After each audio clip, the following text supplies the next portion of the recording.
За 6 дугаар дэгчээ. 6.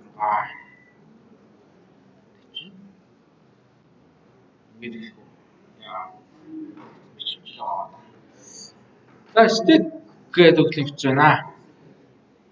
Шинээр одоо шинэ л өгдлийн бүтэц гэх юм л да. Хуучин бид нар баахан жагсаалт үзсэн. Сая массив жоохон үзлээ. Тэгээд яхан явж байгаа. Одоо яг жагсаалтын нэг хэлбэр л их юм да стек гэдэг маань. Жагсаалтынхаа нэг талыг нь жагсаалч одоо ингээд урт хонжоор юм байна. Тэгээд нэг талын орой гэдэг нөгөө талын ёроол гэж нэрлэж байгаа. Арга яаж нэрлэж болж байгаа юм те. За тэгээд элемент нэмж хасахдаа зөвхөн оройн дээрээс л нэмж хасна. Оройныхоо талаас л нэмж хасна. Гэт дүрмд гаргачихж байгаа. Уучин жагсаалтан дээр чи бид нар дураараа л оруулж гаргаад байсан шүү дээ. Яг тэдгээр элемент рүү insert хийя гэдэг тэр элемент тэр хоёрын дундуур энэ гэдэг тийм элементийн өмнөр гэдээ оруулаад. Одоо болохоор стекийн үед бол зөвхөн нэг үзүүрээсээ л оруулдаг. Нэгээсээ л гаргана. За нэг ийм зураг байгаад байдаг. За энэ аяр юу вэ те? Юулээ кофений аяр тавьчихсан нэг тийм дийцэн. Тэгээ ерөнхийдөө бол нэг тавгнуудыг л давхарлцсантай адилхан гэж үздэг. Одоо ингээд энэ аярнуудыг авч хаяад оронд нь яачи тавгнуудаа ингээд давхарлцсан гэдэг үзчихье. ABCD гэж. Доотлын хэсэг нь мэдээж ёроол гэж үзнэ бодно. Дээдл нь E гэж байгаа юм те. E гэдэг тавг нь бол орой гэсэн үг бай. Тэгэхээр зөвхөн оройн дээрээсээ л тавга нэмж хасна гэсэн үг. Ерөнхийдөө нөгөө давхарлцсан тавгнууд гэрээ одоо нөгөө янз бүрийн тийм газар харсан бол те хоолны газар. Тэгээд давхарлцсан тавгнууд байдаг. Тэгээд тэрнийхээ дээрээс нь л авахгүй бол эсвэл дундаас нь авах нураад ойчих юм уу те. Тийм аюултай. Тийм болохоор ерөнхийдөө хүмүүс давхарлцсан тийм цэвэрхэн тавгнууд дээрээс нь л авдаг. Тэгээ яг дээрээс нь нэмж тавиг бол дээрээс нь тавьдаг. Тийм хөө тавгнуудын цуглуулга гээд үзчихье. Хитрхи их мэдээлэл тархинж гиснээс болоод зарим хүмүүс амраас нь усгоцсон юм шиг байна. Яа. Энэ бол ажилтдаг л юмсан юм тийм шүү. За нэг тиймэрхүү гээд үзчихье. Тэгэхээр яг дээрээс нь нэмэн дээрээс нь хасна. Одоо E-гийн дээр F гээд тавг нэмчиж болно. Тэгээд F-ийг хуцаад авчиж болно гэдэг юм. Тэгэхээр хамгийн доор байгаа A гэдэг тавг бол тавг хүртэл ер нь нэлээд удахна шүү дээ. Бүх дээдлийн тавгийг авч хүмүүс хэрглэж дуусч иж дараа нь A руу хүрнэ гэсэн. Тэгэхээр энийг л ороод орсон бол тэгэл гаргахад жоохон хэцүү. За F-ийг ингээ буцаагаад авчиж болно. За тэгэхээр энийг ийм зарчмыг болохоор LIFO жагсаалт гэдэг. LIFO. Last input first output гэдэг. Хамгийн сүүлд орсон нь хамгийн эхэлж гардаг гэдэг. Тэгэхээр яг хамгийн сүүлд ч одоо энэ хинд орсон шүү дээ. F орсон шүү дээ, тийм. F энэ стек руу орсон бол тэгээ хамгийн ихэнд энэ л гарна. Тэрнээс л нэг хамгийн ихэнд ер нь бол хамгийн ихэнд орсон чинь A шүү дээ, тийм. Тэр бол гарч чадахгүй. Тэгэхээр яг хамгийн сүүлд орсон нь л эхэлж гардаг нэг юм жоохон шудраг ус маягийн. Гэхдээ зарим тохиолдолд айгүй хэрэгтэй тийм ч юу бүтц байгаа өгдлийн бүтц. Тэгэхээр яг манай нөгөө дараалал гээд бас нэг өгдлийн бүтц байгаа. Тэр болохоор яг нөгөө нэг банкнд ч юм уу те нөгөө янз бүрийн газар хүмүүс ингээд орч ирлээ зогсдог. Тэрний дараалал бол яг хамгийн ард нь хүмүүс ирж зогсоод хамгийн түрүүнд ирсэн нь нөгөө гараад явдаг штэ. Тэр бол нөгөө FIFO гэдэг нь first in first out гэдэг. Эхэлж ирсэн нь эхэлж гардаг. Айгу шудраг тийм зарчимтай. Энэ бол нэг жоохон шудраг бус юм шиг зарчимтай. Хамгийн сүүлд ирсэн нь эхэлж гардаг. Тэрөө гарах гэдэг нь их тийм айтайхан шагнал маягийн үйлдэл бол тэ. Гэхдээ яг одоо манай нөгөө бүх програм Java дээр C дээр бичсэн бүгдээрээ програм бичсэн бол тэрний нөгөө main гэдэг функц байгаа гэдэг тийм. Ер нь бол Java дээр ч бичсэн, C дээр ч бичсэн main функцэнд ихэж ажиллана шүү дээ. Нөгөө класс олж байгаа тийм Java дээр. Тэгэхээр main функц ажиллаад main функц нь манай энэ A гэдэг тав гэх юм бол main функц ажиллаа явж ийснэ гинт printf гэдэг функц дуудчихвал яг нөгөө printf функц маань энэ B гэдэг тав гэчихлээ. Тэгэхээр printf функц дуудагдсан юм чинь printf чинь нэг юм хэвлэх зорилготой дуудагдсан байж таардаг. Юмаа хэвлчээд дуусчаад буцаад main-ийнхаа хаана ирэх вэ гэдгийг мэдж байхын тулд энд нөгөө main функцийнхаа нөгөө хэдвэр бүрэн дээр явж ийсэн яасан гэдгийг хадгалчаад бусаж ирэх нөгөө нэг эндээс үргэлжлүүлэн шүү гэдэг юм хадгалчаад Тэгээд printf гэдэг функц руу удирдлага шилжинэ. Дараа нь printf-ийн дотроо бас юу ч байдаг нэг юм бас нэг өөр функц ашигладаг бол ингээд функцүүд бие биенийхээ дотор байж байгаад өөр функц дуудчих юм бол ингээд recursive байдлаар гэх юм уу тийм бичсэн recursive байдлаар дотор бие биенээ дуудаад явна. А тэг хийх юмаа дууссан бол буцаагаад нөгөө хаанаас эхлээд цаашаа хөгжлүүлж явах уу гэдэг буцаж явсараад хамгийн сүүлд main функцийн нөгөө артлын return 0 гэдэг рүү хүрээд тэгээд багаан дуусч явсан. Тэгэхээр ерөнхийдөө функцийн дуудалтуудын дарааллыг хадгалахын тулд функцүүд яг одоо хэн хэнийгээ дуудчихад байгаа вэ гэдэг дарааллыг хадгалахын тулд стекийг ашигладаг. Тэгэхээр яг амар recursive функц биччихээд тэрнийхээ зогсох нөхцөлийг хийгээд өгөөгүй бол нөгөө recursive функц өөрийгөө хязгааргүй дуудаад тэгээ яг дуудах болгондоо нэг яг дуудагдсан параметр эднэрээ энэ стект хадгална л да. Тэгэхээр яг нэг ганц хоёр int дотор ингээд хадгалсаар хагаад нөгөө стек санахыг дүүргэждэг. Тэгэхээр яг санахаа дотор стек төрлийн ингээд нэг санах байна. Нөгөөх нь юу вэ? Бас нэг heap төрлийн гэж байгаа. Тэгэхээр яг стек төрлийн санахаа дүүрчнэ гэсэн. Тэгэхээр л нөгөө нэг стек overflow гэдэг алдаа гардаг. Тэр нь жоохон дээр нэлээд хэцүү алдаанд жавдаг юм уу те. Тийм болохоор та нар нөгөө програм бичээд явж ийснаа одоо нөгөө зарим төвшсөн асуудыг өчсөн байлоо. Stack Overflow.com гэдэг сайтаа баярлалаа ч үлээ. Тэгэхээр яг ихэнх алдаануудыг тийм нэртэй сайтн дээр асуулт хариултын форум маяг тэн дээр бичсэн байдаг. Тийм болохоор яг та нар тэр Stack Overflow.com өшөө юу гэдэг вэ? Сүүлийн үед нөгөө Quora.com гэдэг тийм тэрэн дээр ингээд юм асуултуудаа их тийм зөв бичээд англиар нь юм уу тийм тэгээд хайвал ер нь ихэнх алдаанууд бол байгаа. Бараг ихэнх программистууд тэн дээр амьдардаг. А зүгээр яг Монгол дээр тийм сайт байх нь бараг байхгүй, дундуур байхгүй. Зүгээр тэрийг та нар тэгээд хийж байна юм байна. Бол монголчууд хүмүүсээс тодорхой шиг байна. За. Стекийн талаар хийх үйлдэлүүдийг хэлчихлээ. Одоо яг нөгөө стек түрүү зүгээр 5 мог 6-ад гэдэг ярьсан байна. Одоо энэ дээр стек нь ямар үйлдэл хийж болох вэ? Стекийн төлөвлөлийн бүтцээр бүгдлийг яаж болох вэ гэдэг. Стек хоосон байна уугүй юу гэж шалгаж болно. Peak гэдэг маань стекийн нөгөө орой дээр байгаа хамгийн дээдлийн нөгөө гарч орж болдог тэр орой дээр байгаа элементийг буцаадаг функц байна. За push төр асууж pop гэдэг бол хамгийн дээр байгаа элементийг буцааг гэхдээ тэр элементээ стекээс аваад хайчдаг. Pop гэж нэг юм хүмүүний бүгдээ авчихаар ингээд өсрөөд очих гэдэг. Тийм болохоор pop бол стекээс элемент устгана. А peak бол зүгээр л уншина гэсэн. Тэгээд устгаж барихгүй, өөрчлөхгүй. За push гэдэг бол pop-ийн эсрэг үйлдэл. Ингээд чихэд оруулчихна гэсэн. Тэгээд хамгийн дээдлийн нөгөө юунаас top орой дээрээс стекийн орой дээрээс нэг элемент нэмээд тавьчихна. Нөгөө давхарлсан тавган дээрээ дахиад нэг тавг нэмээд тавьчихсан. За энэ нэг стекийн хэрэглээний жишээ байна. За ингэ гэсэн үг. Яг уу хэрэглээ нь өөрөө бас жоохон тийм сонирхол хэрэглээ байна. Юу нэлээд практик ч юм уу, хийсвэр ч юм уу. За ийм бид нарт юу өгсөн гэж үзье. За нэг ийм нэг математик илэрхийлэл тэ хувьсгчтай. Үржих хуваах үйлдэлтэй, хаалттай ийм илэрхийлэл байна асуудалтай. Тэгэнгүүт одоо энэ дээр бид нар юу хийж байгаа вэ гэхээр энэ амар урт илэрхийлэлээр ингээд хүн бичиж байхдаа алдаад нэг хаалт нээчээд хаахаа мартсан ч юм уу те эсвэл зүгээр гинт явждаг гинт хаалт хаачдаг ч юм уу тийм дутуу юм байна уугүй юу гэдгийг шалгах хэрэгтэй. Хаалт хослуулах гэдэг яриад байгаа. Энэ хаалтууд ер нь бүгдээ 2-2 нөх хэвчээ шүү дээ. Нэг нээх хаалт бол тэрний нөгөө хаах хаалтны газар байж лах хэвчээ. Тэгэхээр тэрнийг нь шалгахын тулд бид нар стекээ хэрэгжилж болно. Гэж үзэж байгаа маань. За тэгэхээр ер нь тэгж хэрэгэлдэг. Тэгэхээр яг энэ нөгөө нэг тэмдэгтүүд л гэсэн үг шүү дээ. Энэ хаалт маалт нэмэх хасах тэр нэг ABCD-г хөсчд бол бүгдээ нэг тэмдэгтүүд. Тэгэхээр тэр нэг том string гэж үзээд тэгээд нойлоос ахуулаад байрлалуудыг ингээд за тэмдэгтүүдийн массив гэж үзээд тийм индексүүдийг хадгалчих болно. Тэгээд яг нөгөө хаалтуудаа хоссоор бичвэл нэг юм болно. Одоо юу гэдэг U гэдэг байрал дээр байгаа нэг хаалтны нөгөө хаах хаалт нь V гэдэг байрал дээр байгаа гэдэг ингээд ийм форматаар бичих юм бол хоёр дээр байгаа хаалт болвол гэж байна тийм.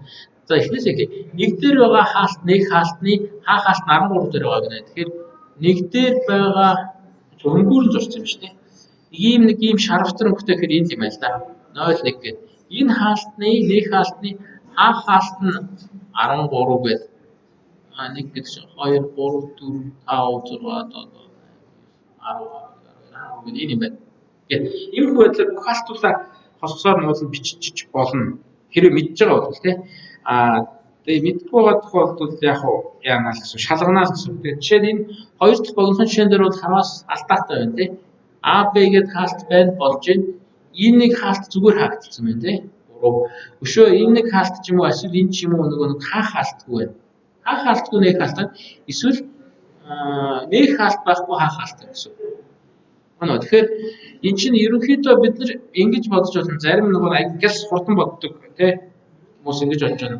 Зүгээр ингэж уншиж л да. Тэгээ нэг хаалт 1 байна, 2 байна, 3 байна. Хаах хаалт 1 байна, 2 байна, 3 байна. За 3 нь 3-тайгаа тэнцүү тийм. 3 нэг хаалт, 3 хаах хаалт. Тэгээд болоо болчихно гэдээ үзэхээр нөгөө дараас нь болохоо очоод байна. Жишээ нь энэ хоёр бол болоод байт энд ингэж гинт юм тоон таарч байгаа хэлнэ нөгөө гинт хаах хаалт гараад ирж болохгүй. Энэ хоёр бэйтэг устцсан гэж үзвэл энэ гинт юм хаалт байж болохгүй. Гинт хаалт нээчээд хаахгүй байж болохгүй. Энэ хоёр нэг хаалтны нэг нь энтэй устна гэж үзвэл энтэй харгалзаад нөгөөх нь хаах хаалт болж байна. Тэгээд иймэрхүү алдаанууд байна уу гэдгийг шалгаж болно стекийг ашиглаад. За яаж шалгах вэ гэхээр за иймэрхүү ашигтай. Нөгөө илэрхийлээ зүүнээсээ баруун тишээ уншина нэг тэмдэгтээр. За нөгөө нэг үсэг хувьсгчийг бол тоохгүй хайчна.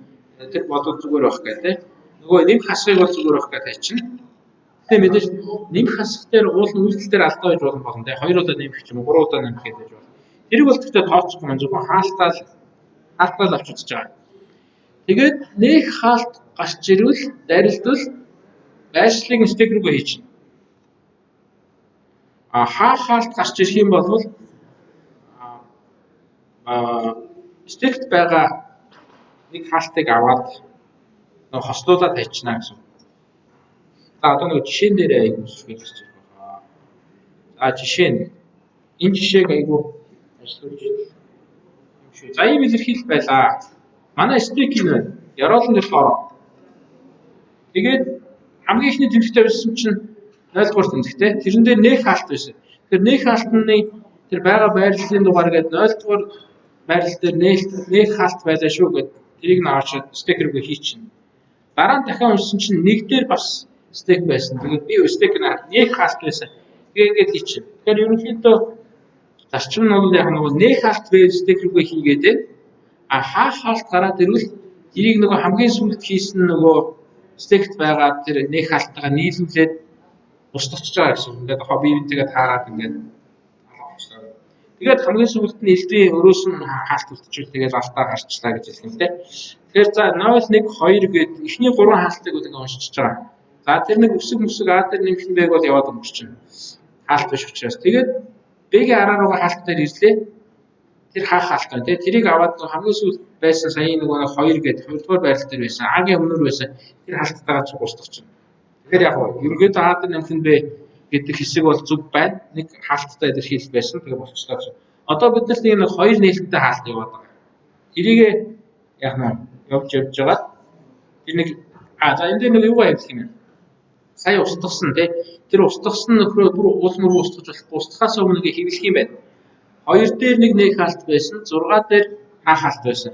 Тэр хоёр чинь яг нэг тийм нэг хаах хоорондоо хоссон хаалт юм шиг. 2 гэдэг маань энэ 0 1 2 гэдэг энэ цэнхэртөө харч юм уу тийм хаалт. А 6 гэдэг маань 2-ны юм бол 3 4 5 6 гэдэг энэ хаалт. Тэгэхээр яг А тэр нөхөн Б-ийн хоёр талын хаалтыг олоод ингээд хэвлээд гарч. За хэвлэлсэн болохоор стекээс устчихна. Тэгээд дараа нь яг тэр Е-ийн ард нэг яагаад зэтэр болчих. Е-ийн ард нэг юу байгаа шүү дээ. Хаах хаалт байгаа. Тэр болохоор тэр одоо энэ 1 гэдэг энэ цэнхэр болоод байгаа. Тэрнтэй хослолцоо. Тэгэхээр тэрийг өвчиж. Нэг дээр байсан нэг хаалт. Тэгээд энэ юун дээр байсан 13 энэ бодол 13 баг. Тэр төрөө тоололцоо. 13 дээр байгаа хаах хаалт 2 нэг хос хаалт юм байна. А тэгэнгүүтээ энд юу 15 ороод ирв гэхээр нөгөө Е-ийн ард ингээ цаашаа явж идэл энэ дээр F-ийн өмнө нэг юм нэг хаалт байсан. Тэрийг энэ одоо 13 энэ юм бол 14, 15-д 15 юм байна л да. 15 дугаар байрлал дээр ийм хаалт ороод ирнэ нэг хаалт. Тэгэхээр яг ер нь одоо ингээд харахад яаж яах гэсэн үг. Стекер бол нэг хаалтыг л хийн. Ингээд зүүн талын нэг хаалтуудыг тий. Стек дотор юу бол орохгүй, хаах хаалт бол нэг их хийхгүй, хаах хаалтны байрлал бол нэг их хийхгүй. Тэгэл яхаа. Хаах хаалт гараад ирвэл тэрийг хамгийн стикер орой дээр байгаа нэг хаалттай хамт нийлүүлж алга болгоод нийлүүлж хэвлээлтэй. Тэгэл яваад байгаа. За 15 гарч ирсэн. Тэрний дараа 15 маань их сонирхолтой болоод алга болчихсон. 15-ын дараа 19 гээд гарч ирсэн юм байна. Тэрнтэй хамт тусгай чинь. Тэгээд дахиад нэг нөхөр гарч ирсэн 21 дээр H өмнө руугаа хаалт. Тэгээд тэр нь J ард руу хаалттай хамт ингээ гараа явуулчлаа. Тэгээд KL-тэй бас нэг хаалт байна. Ингээ гарчлаа. За тэгээд L-ийн араар дахиад нэг хоёр дахь хаалт байгаа. Тэр нь болохоор манай нөгөө аль дээр үед орж ирсэн тэр 0-тай хамт ингээ устж байна. 0-оос 32 хүртэл нэг хаалт байсан. Том хаалт. Тэгээ ML гэдэг нэг юм хүү байдлаар яваа. Тэгээд дуусна. За тэгэхээр яг ингэж явбал нөгөө хаалтнуудын тоогоор явснаас алдаа багтаа болсон тийм. Юу алдаагүй хийх юм. Зүгээр хаалтын тоолч юм бол түрүүж шиг тоон зүг мөртөө байж болно. Алдаатай хаалтууд байж болно. За стеки нэг юм жишээ байдаг юм байна. За бас нэг жишээ. За энэ бол нөгөө тоглоом. За тоглоомыг танах. Тоглоом болохоор одоо ихтэй хамгаалах байна. За энэ тоглоомыг тоглолцвол за ханаа цомох гэдэг юм тоглоом байдаг тий. Та сонссон баг нэлээд ихэнх нь сонссон баг гэж бодож байна. Тэгээд одоо нэг юм дискнүүд байж тий. За 1 2 3 гэж. За ихэнчлэн 3 дисктэй жишээ гардаг. За энэ чинь бүрдүүлж байгаа. Нэг юм хөө. Орой дээр нэг юм шиг зураг шиг тавьчлаа. За тэгээд яг хуу тэгээд дээдлэн гурвалжин бол нэг хамаагүй баг тий. Ингээ 3 4 диск байлаа гэхэд энэ 4 дискийг аваачаад програмын зорилго нь тэр C гэдэг баган дээр аваачаад яг ийм хүү байдлаар тавих ёстой. Гэхдээ нөгөө дискнүүдээ заавал нэг нэгээр нь зөөх ёстой. За та нар YouTube дээр ингээл хайгаад үзвэл харин Монгол цонхоор танаа цонхоо яаж тоглох уу, монголох уу, ямар алгоритм хэрэглэх үү гэдэг юм байгаа. Тэгэхээр би энийг нэг амар уршаад яах вэ? Тэгэхээр дискнүүдээ нэг нэгээр нь зөөх ёстой. Тэгээд жижигхэн дискэн дээр том дискийг ингээд далмайлгаж тавьж болохгүй. Нэг тийм хоёр л дүрмтэй. Тэгэхээр ингээд нэг нэгээр нь ингээд зөөсөөр байгаа юм дээр C баган дээрээ бүгдийг авч тавьдаг. За анхных нь тоглоом нь болохоор тэр нөгөө Тайланд илүү, Вьетнам ч илүү ламнар тий. Мянмар ч юм уу. Тийм ламнар 64 дискээр ингээд тоглолдог байсан байна. Гэхдээ 64 дискийг агаас зэрэг шижүүлнэ гэдэг маань бараг л хэдэн зуун жил шаардлагаар тийм. За тэгэхээр энэ гурван багнаа гурван стек гэж үзэж болно.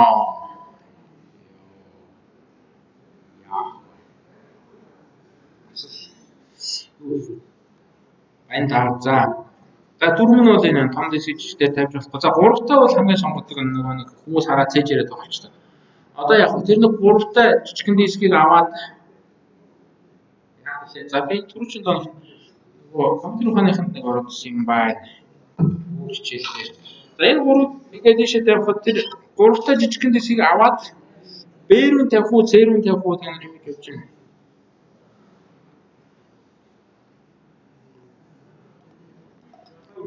Ялгаагүй юу? Ой, ялгаагүй гэж бас санамсаргүй байна шүү дээ. Юу ялгаа хайсан гэж хариулсан гэж байж дууцсангүй. Гэхдээ ялгаагүй ч байж магадгүй. Гэхдээ юу л да C рүү оруулах гэж байгаа байхгүй юу юугаа. Энэ гурваа. Тэгэхээр яг хуу энэ бол нэг иймэрхүү зарчмаар тоглолдог. Одоо энэ за 3 C рүү тэгээд ингэж юм тийм. За 3 C рүү тавил. 3 нөгөө ч хайж ч алгалцсан. За энэ дээр ирсэн. Нөгөөгөө ингээд энэ дээр тавьчихсан. Бүр талын нэг дараа гаачлаа тийм. Тэгээд дараа яах вэ? 3-2 дээр. За 3-2 дээр. Одоо нэг нь суларсан тийм. Нэг нь суларсан учраас энийг аваад энэ дээр тавьчихсан. Энийг аваад энэ дээр тавьчих юм бол одоо юу болчихвоо гэхээр одоо яг энэ акшн дээр болохоор нэг юм хүү байдал ажиглагдана гэсэн. Хуучин бол энэ дээр 3 диск байгаа. Энэ 3-ыг аваачаад энэ дээр тавих гэсэн нэг асар том бодлого байсан шүү дээ тийм. Тэгэнгүүт одоо энэ нэг энэ дээр ирсэн юм чи энэ бол баг одоо дахиж цааш хөдлөхгүй шүү дээ. энтэд хангалтж болно гэсэн. Тэгэхээр одоо ямар бодлого дахиад гараад ирэх вэ? Арай жижигхан. Энэ хоёр дискийг аваад яаж хийгээд энэ дээр тавьчихаа л гэсэн тий. C баган дээр тавьчихаа гэсэн тийм бодлого болчихж байгаа. Тэгэхээр ерөнхийдөө бол яг юм алгоритм гэдэг чинь дээр бид нар бодлогоо нэг юм жижигсгэх, багасгах нэг тийм хөө. Энэ багасгах аргаар л бодно л доо. Тэгэхээр яг одоо энэ 3-ыгаа яг ч доо 10-га тавьчихна. Саад болоод байгаа учраас тэгээд 2-ыгаа нэгээс аваад Z дээрээ тавьчихна. Тэгээд дуусаа. За одоо энэ дээр би дахиад нөгөө нэг бодлого багаслаа гэдэг юм а дахиад хэлээдхий. Арай жижиг болчихлоо. Тэгэхээр бүр анх бол энэ дээр 3 диск байхад бид нар тэр 3 дискийг яаж авч энэ дээр тавина гэсэн мангар том бодлого байсан бол одоо хамгийн амархан бодлого нь үлдчихлээ. Юу гэхээр энэ дискийг аваад энэ дээр яаж тавих вэ гэдэг үг. Тэгэхээр яаж тавих вэ? Угаасаа аваад тавьчих шээ. Тэгэхээр яг юу яваад байна вэ гэхээр бид нар ингээд зөв дараалалаараа явбал манай бодлого маань ингээд жижигрээд. Тэгээ хамгийн сүүлд бүр ийм жижигхэн бодлогоо ингээд дийлэхгүй том бодлого байвал тэрийг ингээд нөгөө хуваасаар агаад жижигрүүлсээр агаад бүр бодогдож болохоор тийм жижигхэн юу бодлолт нь хуваачлаа гэсэн үг. Тэгэхээр яг жишээ нь энэ дээр нэг ганц хуваагдсан бодлого явчихлаа л да тий. Энийг дискийг аваад энэ дээр тавиа гэдэг бодлого. Тэгэхээр энэ бол нөгөө хамгийн жижигхэн бодлого учраас зүгээр бодоод жоохон аваад. Тэгэхээр ерөнхий зарчим нь бол нэг тиймэрхүү шүү. Одоо нөгөө алгоритм талаас энэ хичээл дээр өвлийн бүтцүүдээ үзээд байгаа. Алгоритм талаас нь бол нэг иймэрхүү юм сурчвал нөгөө бодлогоо жижигсэх тийм алхмууд болж аваад бодлогоо дундуур нь хуваадаг тийм чадвартай болоод тийм бол ямар ч том бодлого яг одоо хуваасараа жижигхэн бодлого соргаад бүр жижигхэн болонгуудаа тэр жижигхэн бодлогоодоо бодоод тэр бодснуудаараа буцаагаад нэг том бодлогоохоо хариуг нь ингээд гаргаад ирдэг ч юм уу тийм үү. Ерөнхийдөө тийм зарчим ашиглалаа. За 7 диск бол нэлээд удаан нэлээд их цаг зарцуулна. Тийм. За тэгээд өдөр 64 өдөр бол нэлээд хэцүү дээ. 2-ын 64 зэрэг гэдэг бол амар том тоо байдаг. Ерөнхийдөө энэ хийх үйлдэлийн тооных нь томьёо гаргацсан байдаг. Тэгэхээр дискний тоог нь n гэх юм бол 2-ыг n зэрэгээс хасах нь 1 гэсэн үйлдэл хийдэг. Тэгэхээр яг сая 3 дээр бол бодвол 7 үйлдэл хийсэн баг. 2-ын 3 зэрэг гээд 8-аас 1-ийг хасаад 7 гэдэг. 2-ын 64 дисктэй тохиолдолд бид нар 2-ын 64 зэрэгээс хасах нь 1 гэхээр амар том тоо болдог. Тэгэхээр яг 1 секундэд нэг дискийг аваад нөгөө бараг 1 секундэд шилжүүлдэг гэх юм бол одоо бараг л 64 дисктэй тоглоомыг тоглож дуустал нэг эхий сөнөөд, нар сөнөөд тэгээд ерөөсө хамт харна бүгд сөнөөд ертөнц бүр та гарахгүй болтлоо тоглоно гэсэн үг. Тиймэрхүү юутай. Тийм болохоор нөгөө нэг энэ багш нэгэд байн ларгаас харуулдаг байгаа. Нөгөө нэг удаан алгоритм бичвэ та нар тэгвэл програм ажиллаж дуустал үлээж шүү гэсэн. Хэдэн зуун жил, мянган жил дайгaalж. За тэгэхээр одоо ингийн 30 хэд болж байна те. Одоо рекурсив шийдэл гэдгийг хараад яаж тоглох вэ гэдгийг харчаад тэгэхэд баг юу болчих юм шүү. Тийм шүү те. За одоо нөгөө 3 дээр биш бид нэр ерөнхий тохиолдолд ер нь нөгөө 64 ч юм уу те 10 20 ч юм уу айгүй олон дисктэй байгаа үед яаж тоглох вэ гэдгийг тэрийг үгүй диск гэдэг шүү. Хямдхан диск шүү. Яа. Тэгэхээр ингэж бодох нь ерөнхийдөө нөгөө нэг бодох байгаа зарчим нь юм. Нэг гэдэг чинь хамгийн том араад өстэй диск ингэж байж байгаа. Нэгээс дээшээ нөгөө 2 3 4 5 гэдэг ингээд хит 64 хүртэл ч юм уу байж байгаа. Тэгэхээр яг тэрнээс дээш хэсгийг ингээд ийм шунгуур гурвалжангаар төсөлдөж байгаа. Задлж авч үзэх хэрэг байхгүй бөөнөр гэж үзэж байна. Тэгэхээр одоо яах вэ гэхээр бид нар энэ C баган дээр энэ нөхдүүдийг бүгдийг авахын тулд юу хийх хэрэгтэй вэ гэхээр энэ дээдлийн гурвалжинг яаж ийгээд зайлуулах хэрэгтэй тий? Нэг тийш нь. Гэтэ хайш нь зайлуулах гэхээр хоёр сонголттой ийшээ зайлуулах юм уу, ийшээ зайлуулах юм уу гэх. Тэгэхээр энэ гурвалжинг тэр чигээр нь аваад ямар нэг аргаар энэ улаан баган дээр л аваач хийх хэрэгтэй шүү дээ тий? Тэгжиж манай 1-р диск чөлөөлөгдөн дээр нь 1-р дискний очих гэж байгаа нөгөө баган бас чөлөөтэй байна тий? Тэгэхээр энэ нөхдүүдийг авч энэ дээр тавьчаад тэгснийхаа дараа энэ нэгийг аваад энэ шар баган дээр тавьчихаа. Гэсэн нэг тийм төлөвлөгөө гаргасан. За нэг юм хөө. Гэтэ яг бид нар энэ гурвалжин нөхдүүд чинь дотроо нэг аягүй зөндөө олон диск байгаа шүү дээ. Тэрийг яаж ийш шилжүүлэх вэ гэдгээ бол хэлээгүй. Зүгээр ямар нэг аргаар өчнөө олон үйлдэлээр нөгөө олон 100,000 алхмаараа хийн. Гэхдээ бол болох нь болно. А зүгээр бид нарт энэ юу хэрэгтэй ба. А сүүлд нь бид нар энийг дотор нь задлж үзнэ гэсэн үг. Тэгэхээр одоо энийг түр ингээ хайчих. Одоо юу гэдэг юм? За бид нар 7 дисктэй дээр тоглож байгаа гэж үзэх юм бол энэ дээр нэг 2-оос ахуулаад 7 хүртэл нөхцөл ингээ явж байгаа. За нэгийг аваад ийш тавьчихна. Орой нэгдүгээр дисийг аваад тийшээ тавьчихна шаардлагагүй. Одоо нөгөө нэг юу гэдэг маань явна гэсэн. Дөрөв яриадсан тийм. Бодлогын хэмжээ багасчлаа гэдэг. Бид нар 7 дисктэй байсан чинь нэгийг нэм тавьцаа одоо энэ нэг захаад хөдлөхгүй нэгээд гарнагдсан тийм. Тийм учраас одоо энэ дээр 2-оос 7 хүртэл чинь 6 диск байгаа гэсэн. А 6 дискийг бид нар улаан багнаас аваад шарлуу тавих ёстой. Ёстой тийм. Түрүүний ханаа зорилгыг мартаагүй байгаа гэж үзвэл тэгэхээр яг юу өөрчлөгдөж юу гэхээр бас л нэг юм бага дискнүүдийг давхралтуулаад ийш тавих гэдэг юм байна. Гэхдээ түрүүний бодлогыг бодвол за цэнхэр багнаас биш улаан багнаас юм байна тий. Дээр нь өчнөө нэг өөрчлөгдсөн юм нь манай энэ багны энэ өндөр маань 7 диск байсан бол одоо 6 болчихлоо гэсэн. Тэгэхээр яг 6-гаа бид нар яаж шийдэж болох вэ? 6-гаа ч гэсэн яг одоо энийг байхгүй гэж үзээл. Тэгэл яг нь энд нэг 2 дугаар дискэд хамгийн доотлол байгаа. Тэр нөхрийг аваад ийш нь тавих гэсэн чинь дээр байгаа 3-аас 7 дахь дискнүүд саад болоод байна. Тэгэхээр энэ 3-аас 7-г ер нь ямар нэг аргаар цэнхэрлүү тавьчих юм бол бид нар нөгөө 2 дугаар дискээ энэ дээр тавиад тэгээ мартнаа гэсэн. Тэгэхээр манай бодлого бүр 5 дисктэй болчихсон. Гэх мэтлэгээр иймэрхүү байдлаар нөгөө төлөвлөлөөд явах юм. Яг нь төлөвлөлөөд гэдэг нь бид нар энэ гурвалжин ийшээ тавьсныгаа нөгөө доторхыг яаж хийхийг хэлээгүй. Учраас төлөвлөгөө гэж яриад байгаа. А зүгээр яг бодитоор хийсэн нүүдэл бол энэ нөгөө энэ нэгдүгээр дисийг аваад зэро тавьсан. Тийм зүйл байна. Гэхдээ яг энэ бодиттой яруулын дискнүүдийг ийш тийш тавих үйлдэлүүдээ ингээд бодитоогоор ингээд хийгээд ингээд зураад төлөвлөөд байлаа гэхэд нөгөө нэг энэ дискнүүд маань нөгөө 7 байж байгаа 6 болоод 5 болоод 4 болоод ингээд багасаад байгаа шүү дээ. Тэгээ хэзээ нэгэн цагт яг ганцхан дискийг аль нэг багнаас аваад төрлөө тавьчих гэсэн нэг тийм жижигхэн бодлого болчихсон. Тэгэхээр яг бодлогоо бид нэг талаас нь ингээд багасгаад яваад байгаа юм байна. За тэгээд дараа нь яг бид нар хэрвээ энэ цэнхэр багнаас улаан руу энтрийг зөөчих юм бол дахиад улаанаас шарлуу нөхдүүдээ ингээд ямар нэг аргаар гарсан гэж зөөчих болно. Тийм бол манай бодлого дуусчих байгаа маань. Иймэрхүү санаатай. Тэгэхээр яг рекурсив шийдэл гэдэг маань юу байлаад байна вэ гэхээр рекуррент томьёо гэдэг нэг 10 жил математикээр үзчихсэн багтаа рекуррент томьёо гэдэг бол t-ийн тэнцүү t-нээс нэгийг үржих нь юу дээр нэмэх нь гэх юм уу те. Нөгөө нэг бид нар ямар нэг t-ийг олохын тулд t-ийн n-ээс нэг дэх элементийг олох хэрэгтэй гэсэн маань. Тийм зарчимтай. Тэгэхээр одоо энэ дээр бид нар юугаа рекурсивыг яаж хэрэглэж вэ? Тэр рекурренттэй төстэй санаа юу хэрэглэж вэ гэхээр бид нар 7 дисктэй бодлогыг бодохын тулд 6 дисктэй бодлогыг нэг 2 удаа ашигласан. Энэ 6 дисктэй бодлого гэдэг нь энэ гурвалжин шүү дээ. Энэ гурвалжинг бид нар энэ А дээр багт нэг удаа ишээ тавьчихсан. Энэ дээр багт бас нэг удаа ишээ тавьчихсан. Тэгэхээр 6-тай бодлогоо буюу өмнөх хэмжээтэй бодлого, нэгээр дутуу хэмжээтэй бодлого 2 удаа хэрэгжилж байна. Тэгээд дунд нь яг жигнэсээ нэг диск зөөж байгаа нэг 2 хүртэл байлаа. Энэ нэгийг энд багт нэг ишээ нэг гэдэг нөхрийг энд багт нэг ганц удаа ишээ зөөсөн тийм.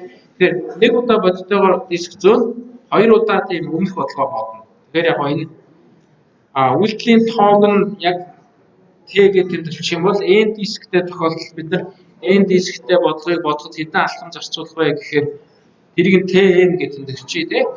Жижигхэн n тийм. Тэгэхээр өмнөх бодлого бол Tn-ээс нэг гэсэн тийм бас нэг тоо авах хэрэгтэй.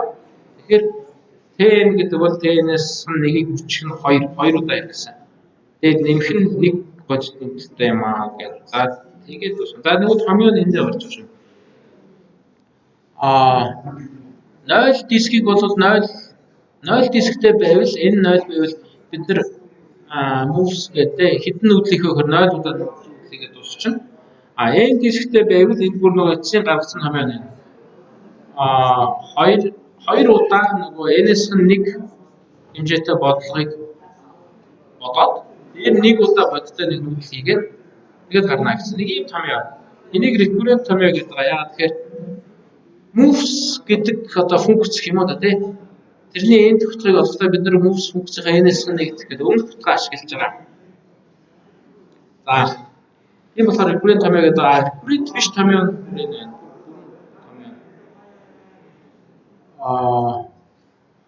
2-ын n-ээс нэгээс нэг 2-ын n зэрэгс асах нэг гэх.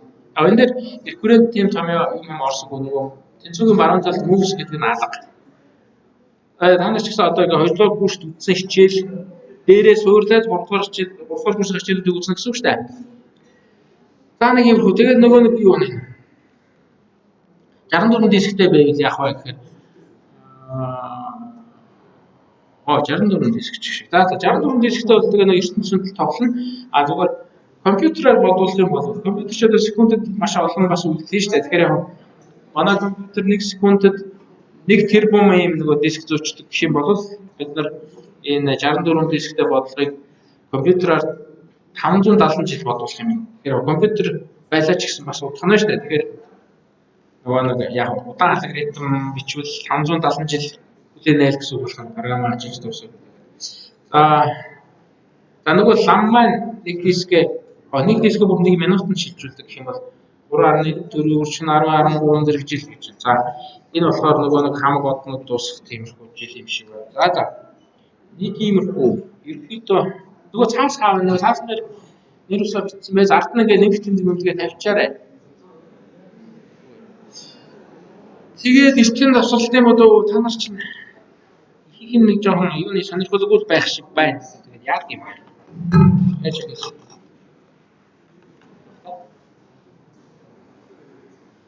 Тэгээ цаас өгчгүй. Цаас дээр дэрийг бичиг юм бичээрэй. Өөрөөр хэлбэл арай л чимээгүй байсан. Ямар амар чимээтэй. Юу хэлээд дуусах юм шиг.